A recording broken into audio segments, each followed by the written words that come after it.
अच्छे व्यवहार के लिए अवार्ड दें या रिवॉर्ड दें? अवार्ड और रिवॉर्ड है क्या?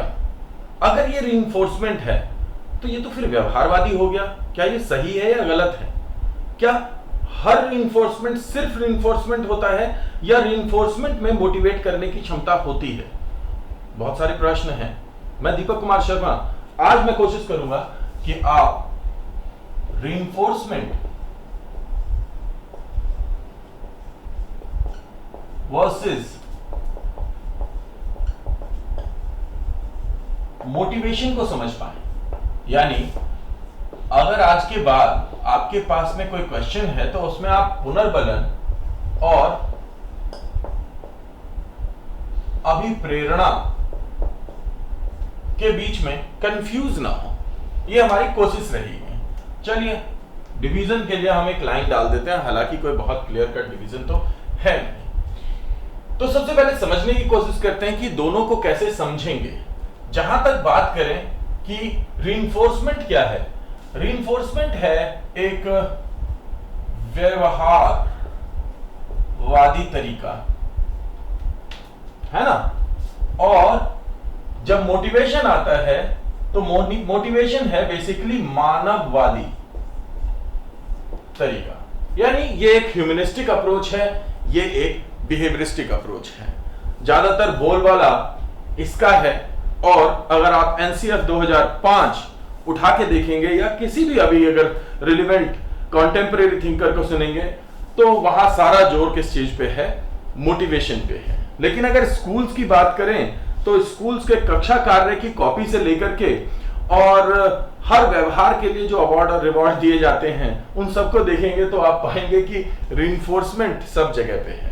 फिर आप ये सोचते हैं कि क्या रीइंफोर्समेंट और मोटिवेशन में प्रॉपर क्लियर कट डिफरेंस है? नहीं, एक जगह पे ग्रे एरिया है, इसको समझना जरूरी है। पहले तो इन दोनों का डिफरेंस समझने की कोशिश करते हैं कि भाई रीइंफोर्समेंट है क्या। तो आप जब एक किसी बीमारी से पीड़ित हो तो आप दवाई लेने के लिए जाते हैं, तो रीइंफोर्समेंट को मानिए कि रीइंफोर्समेंट है एक एलोपैथी मेडिसिन, यानी एक ऐसी दवाई जो आप अंग्रेजी दवाई खरीद करके लाते हैं मार्केट से। और जहां तक बात है मोटिवेशन की, तो ये हो गई आपकी होम्योपैथी मेडिसिन। मींस यहां पे फैक्टर्स क्या हैं? ये तुरंत यानी फौरन आराम देगी, लेकिन ये सिर्फ सिम्टम पे हमला करती है।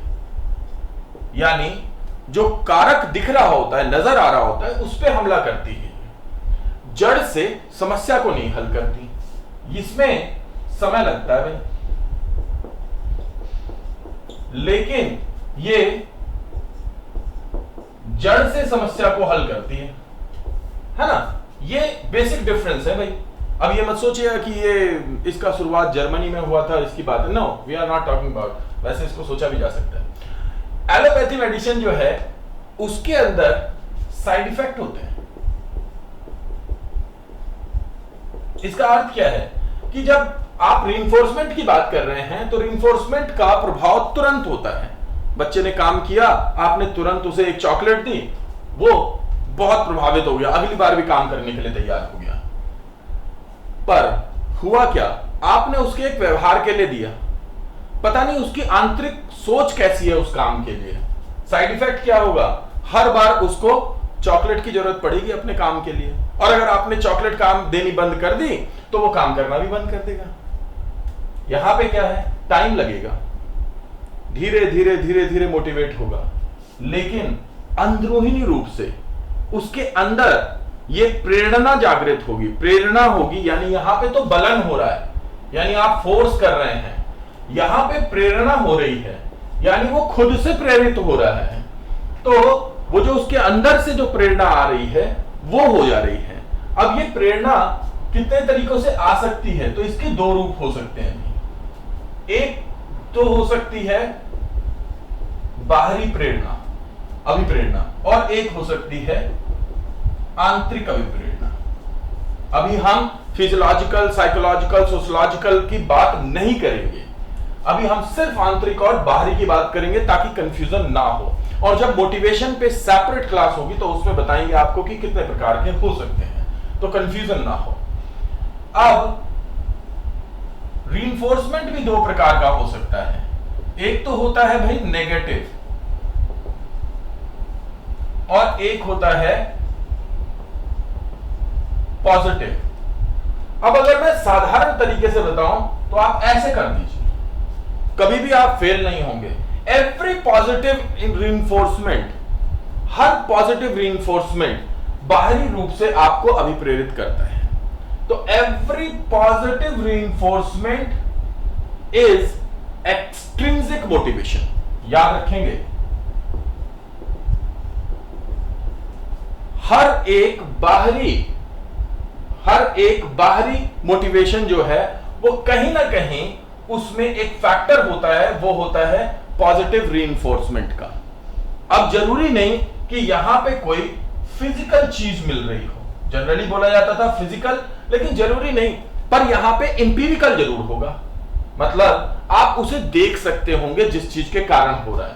यहां पे क्या है, आंतरिक, यानी जब इंट्रिंसिक मोटिवेशन होगी, जब इंट्रिंसिक मोटिवेशन होगी, अंदर से मोटिवेशन होगी, तो वो व्यक्ति अपनी अभिप्रेरणा, अपनी प्रेरणा खुद से जागृत कर रहा होगा। अब ऐसी स्थिति कब होगी, तो आप इसको याद रखें, ये तब होगी जब आपके अंदर सेल्फ कंपटीशन, ऐसा शब्द लिख रहा हूं जो आपको प्रॉब्लम कर सकता है कुछ केसेस में, लेकिन सेल्फ कंपटीशन का मतलब होगा खुद से बेहतर होने की इच्छा, खुद से बेहतर होने की इच्छा, और नो एक्सटर्नल ऑब्लिगेशंस नीडेड।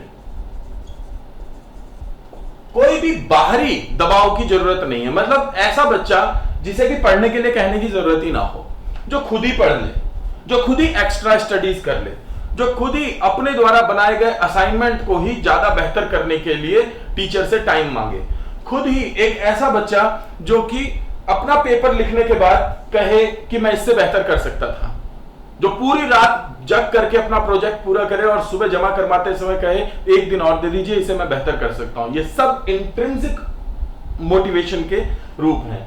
लेकिन अगर कोई बाहरी मोटिवेशन अगर मिल रहा है तो वो सोशल रीइंफोर्समेंट हो सकता है। ध्यान रखिएगा, जिसे आप मोटिवेशन, एक्सट्रिंसिक मोटिवेशन कहते हैं, उसे आप सोशल रीइंफोर्समेंट भी कह सकते हैं।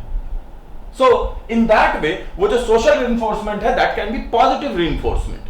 अब अगर मैंने किसी को अवार्ड दिया एक व्यवहार को बेहतर होने के लिए, तो वो अवार्ड कहीं ना कहीं, ध्यान से समझिए, इस एरो का है सारा खेल, कि जितने भी पॉजिटिव रीइंफोर्समेंट हैं वो सभी एक्सट्रिंसिक मोटिवेशन का कारण बन जाते हैं। यानी उससे मैं time and again, for example, एक स्टूडेंट है, बहुत अच्छा नहीं कर रहा था और 10वीं कक्षा का उसका रिजल्ट आया, उस रिजल्ट में उसने बहुत अच्छे मार्क्स प्राप्त किए। वो जो मार्क्स जो बहुत अच्छे प्राप्त किए, वो कहीं ना कहीं उसके लिए पॉजिटिव रीइंफोर्समेंट का काम कर रहे हैं, और वही तो है जो कि बाहरी रूप से उसे क्या कर रहे हैं, मोटिवेट कर दे रहे हैं। किसी मार्कशीट ने उसको मोटिवेट कर दिया। तो ये पॉजिटिव रीइंफोर्समेंट के सबसे ज्यादा चांसेस होते हैं एक्सट्रिंसिक मोटिवेशन होने के लिए। अगर पेपर में कोई क्वेश्चन आता है और आप बाहरी अभिप्रेरणा ढूंढ रहे हैं और वो नहीं है, तो पॉजिटिव रीइंफोर्समेंट मारिए बिंदास। और अगर पॉजिटिव रीइंफोर्समेंट ढूंढ रहे हैं और बाहरी अभिप्रेरणा दिया हुआ है, तो वो मारिए। कहने का तात्पर्य केवल इतना ही है। बाकी तो आप जानते ही हैं कि अगर आप सुपर बाइक का इस्तेमाल कर रहे हैं तो आप रीइंफोर्समेंट की बात कर रहे हैं। भाई रीइंफोर्समेंट इज सुपर बाइक। लेकिन अगर आप साइकिल चला रहे हैं, साइकिल के हेल्थ बेनिफिट्स भी हैं और साइकिल किसी फ्यूल को बर्बाद भी नहीं कर रहे, पैसे भी खर्च नहीं हो रहे, तो आप मोटिवेटेड हैं। अब नेगेटिव मोटिवेशन की बात, नेगेटिव रीइंफोर्समेंट की बात, इसके लिए आप रीइंफोर्समेंट वाली वीडियो देख सकते हैं। It's not basically a problem. Basically ये वीडियो इसलिए है कि आप ये समझें कि रीइंफोर्समेंट और मोटिवेशन के बीच का डिफरेंस क्या है। आशा करता हूं आपको ये समझ में आया होगा। गहनता में कितना भी जाइए, कोई भी प्रश्न हो उठा करके उसे कमेंट सेक्शन में डाल दीजिए, आपको उसका आंसर मिलेगा। किसी भी प्रकार का कंफ्यूजन हो उसे वहां पे लिख दीजिए। नेक्स्ट सेशन में मिलेंगे। Thank you so much.